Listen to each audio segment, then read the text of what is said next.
महाराष्ट्र सरकार में घमासान मचा हुआ है। सरकार बनने के बाद से ही डिप्टी सीएम एकनाथ शिंदे की नाराजगी की बात सामने आती रही है। फिर अजित पवार की पार्टी एनसीपी कोटे के मंत्री धनंजय मुंडे को लेकर गठबंधन के भीतर तकरार की भी बात सामने आई थी और अब मंत्रियों के निजी सचिव और ओएसडी के मसले पर फिर से खटपट होने के संकेत दिख रहे हैं। दरअसल फडणवीस सरकार में एकनाथ शिंदे और अजित पवार डिप्टी सीएम हैं, लेकिन फडणवीस किसी भी मसले पर इन दोनों को कोई ढील नहीं देना चाहते। इसी के चलते बीते दिनों पालक मंत्रियों की नियुक्ति पर भी विवाद हुआ था और अब मंत्रियों के निजी सचिव और ओएसडी की नियुक्ति पर विवाद देखने को मिल रहा है।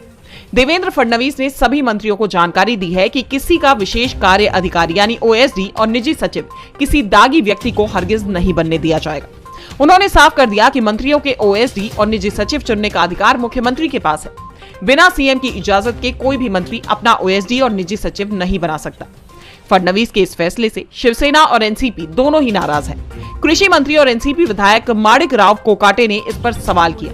उन्होंने कहा कि मेरे पी और ओएसडी भी अब सीएम तय कर रहे हैं। हमारे हाथ में कुछ नहीं बचा है। अब मेरे जैसे लोगों से सरकार पर कोई असर नहीं पड़ेगा। कृषि मंत्री के बयान पर जब सीएम देवेंद्र फडणवीस से सवाल किया गया तो उन्होंने इस पर तीखी प्रतिक्रिया दी। फडणवीस ने कहा कि मंत्री महोदय को शायद पता नहीं है कि मंत्रियों के निजी सचिव और ओएसडी की नियुक्ति का अधिकार सिर्फ मुख्यमंत्री के पास है। नियम के मुताबिक मंत्री निजी सचिव और ओएसडी की नियुक्ति से संबंधित प्रस्ताव मुख्यमंत्री के पास भेजते हैं और अंतिम मंजूरी मुख्यमंत्री ही देते हैं।